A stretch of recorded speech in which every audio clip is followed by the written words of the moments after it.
So yun, good day, hello mga idol. So may gagawin ngayon tayong LG 21 inches. So yung sabi sa atin ay namamatay itong TV na to mga idol. Saksak natin. So ang switch niya nandito na sa gilid, no. So kinonvert na rin ng ibang technician. Saksak natin mga idol. So yan, naka-on na. Naka-on na pala siya. Pindutin natin yung channel. Mapapansin nyo, bumabalik siya sa red. Isa pa. So, yan o. Ayaw talaga. So namamatay talaga, no? Bumabalik siya sa standby. So buksan natin mga idol.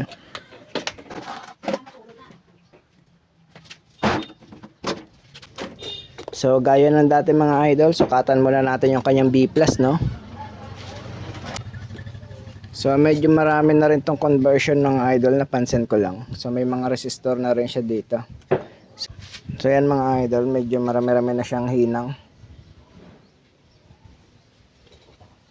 Tapos may jumper na rin dito.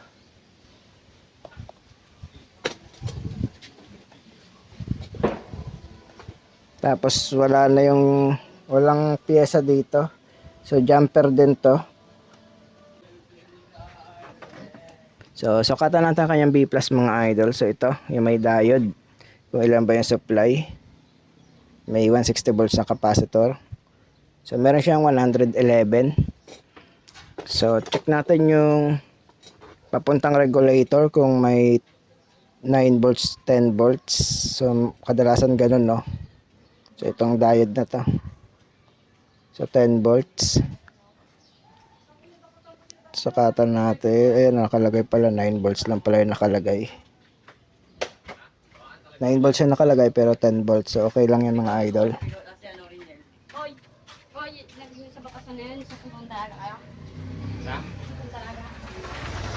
So yan, normal naman mga idol yung secondary.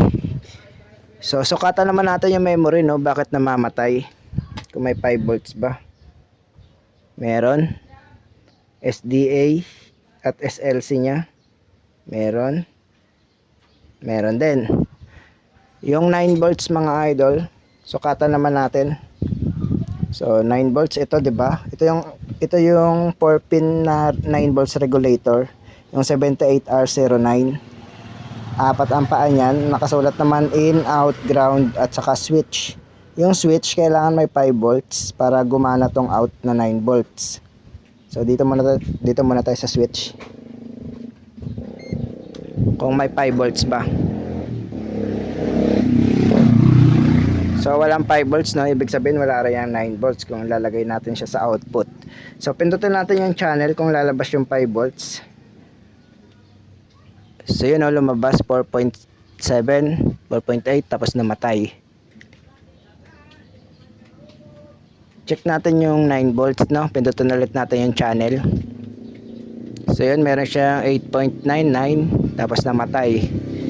So confirm na nagpo-protecto, no? Namamatay talaga siya.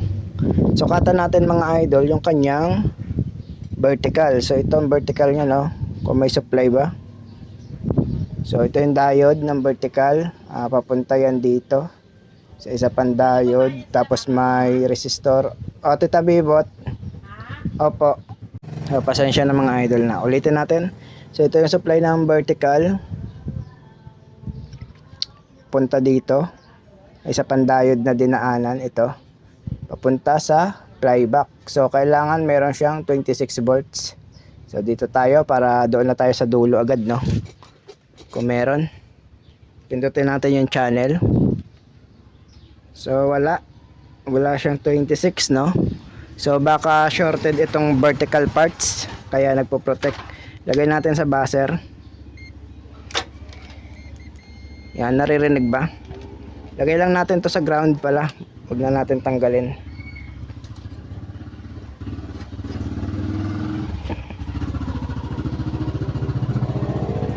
Kung magbabuzzer,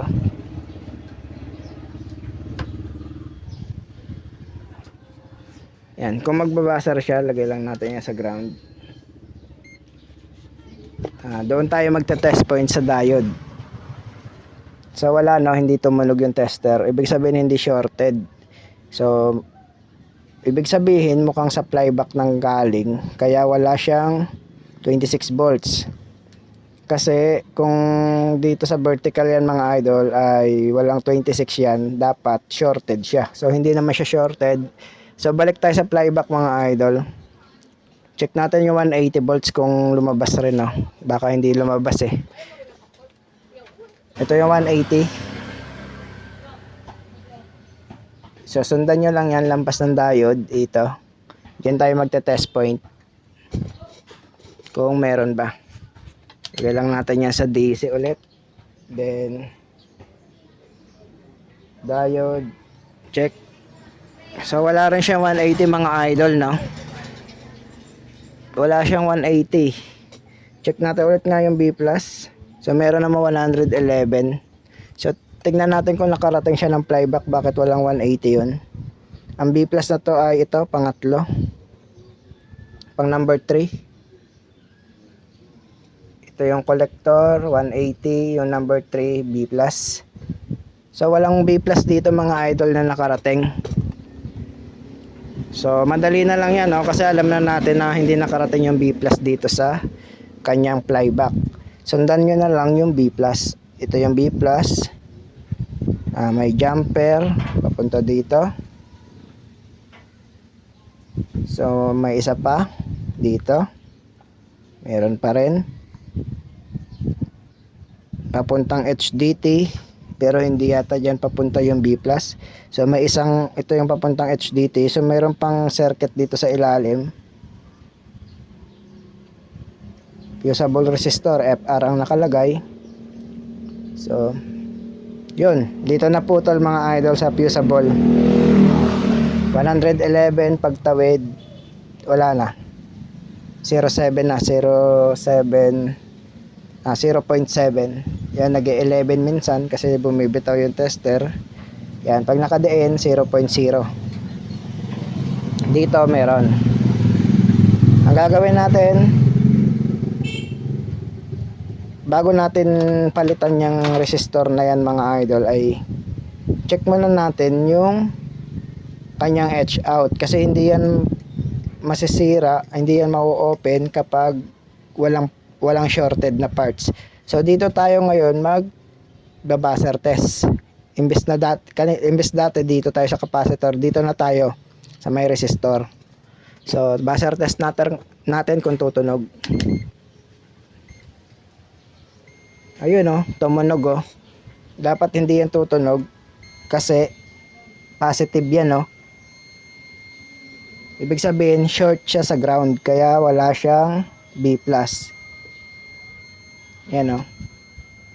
Ibig sabihin shorted sa ground no. So tingnan natin yung edge out. Hang natin.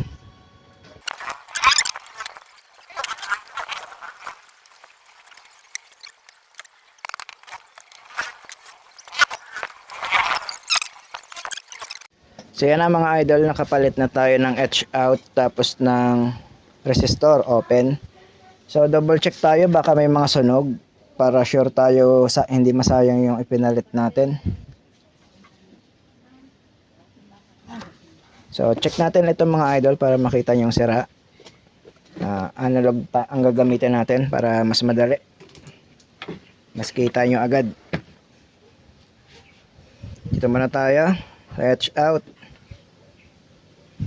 So dito pa lang unang paa pa lang shorted na, sagad sa 0. Kahit baligtarin natin no. Kahit di na natin i-check lahat kasi nga sumagad na siya sa 0, ibig sabihin shorted yan no. Ngayon kaya to nag-open dahil shorted yung edge out. Ayan no, walang reading sa tester no? Open na yung ating resistor. So ito yung value nya. Tingnan nyo na lang. Brown, black, gold, gold. So game mga idol. So saksak na natin.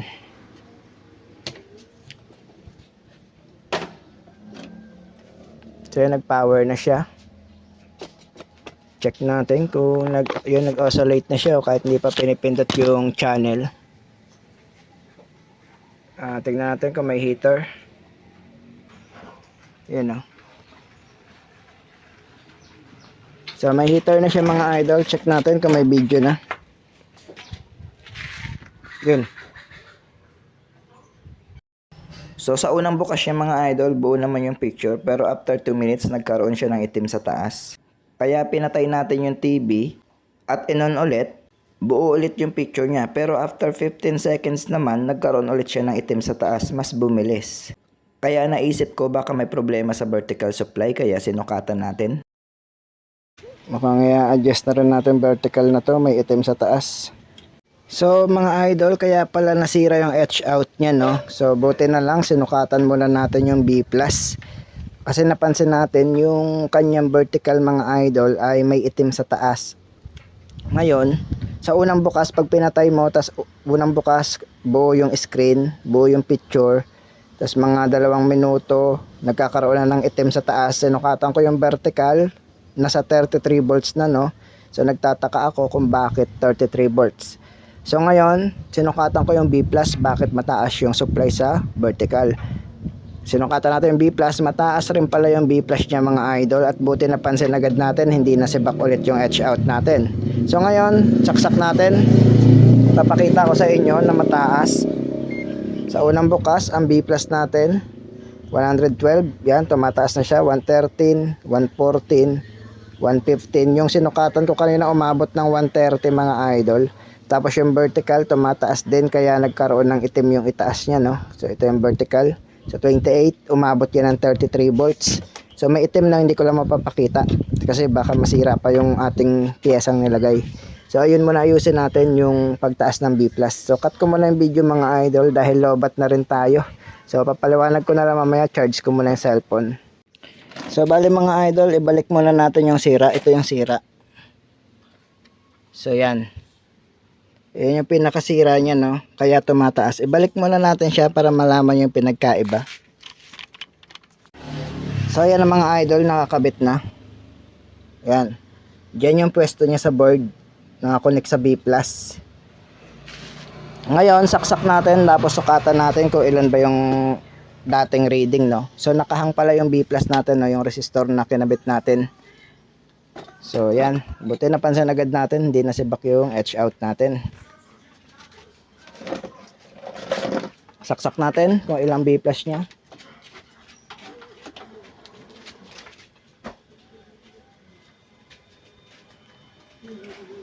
Yan o, tumataas siya o.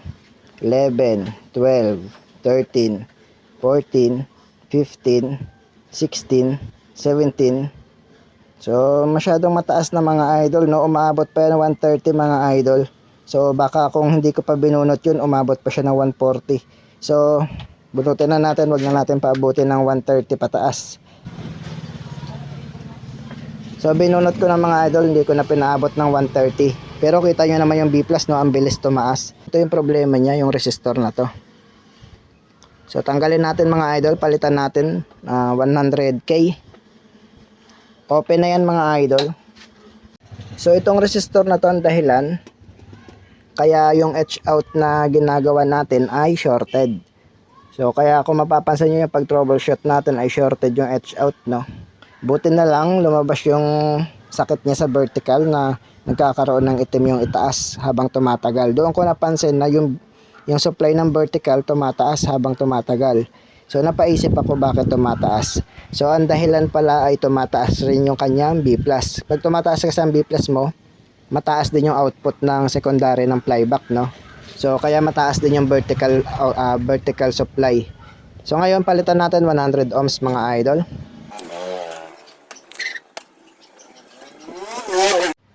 So bago natin palitan mga idol, testerin muna natin, no? Times 1K.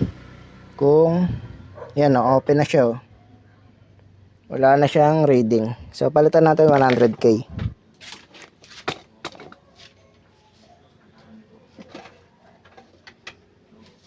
So brown, black, yellow, hanap tayo. So ito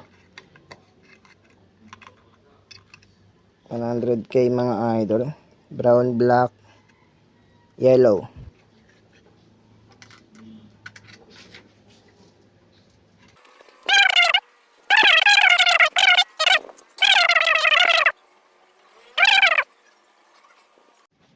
So yan mga idol, 100 ohms. Brown, black, yellow. Sukatan natin yung B plus mga idol kung normal na ba. So kanina tumataas kahit naka-standby lang, no. So ngayon, pansamantala dyan ko muna nilagay, hindi ko muna pinutol yung resistor. Sukatan natin. B plus dito sa capacitor, yan. So meron na siyang 104.6. So naka-fix na siya ng 104, no. Hindi na siya tumaas gaya kanina na umaabot ng 120, hindi pa nag-on yung TV, nasa 120 na. So ngayon, try natin pindutin yung channel kung tataas siya, mga 110 to 115.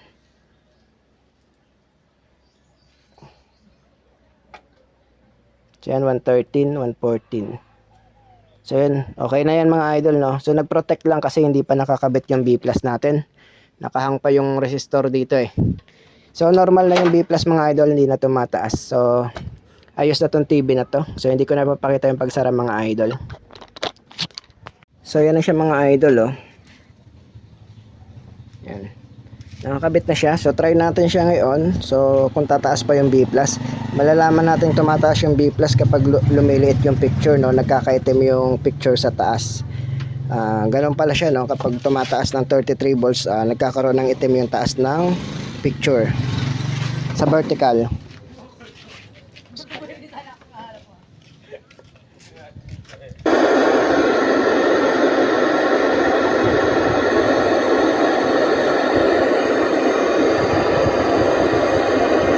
So wait lang natin mga idol, kasi kanina mabilis lang, no. Maya maya may itim na dito.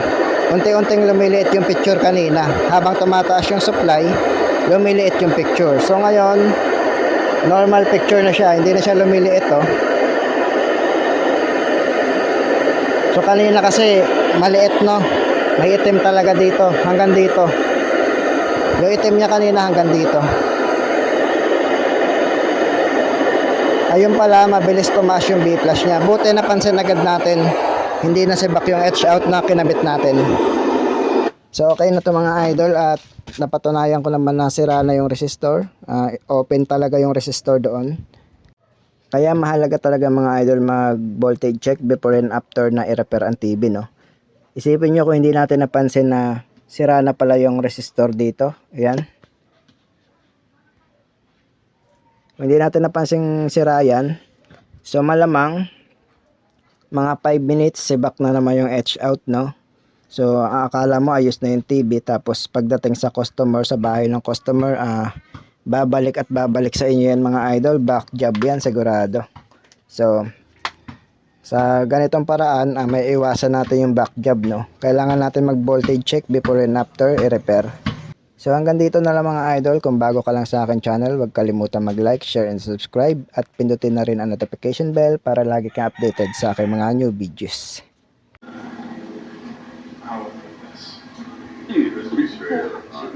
Sa 1 p.m. Sa Lunes hanggang Biyernes, alas 5:30 ng hapon, serbisyo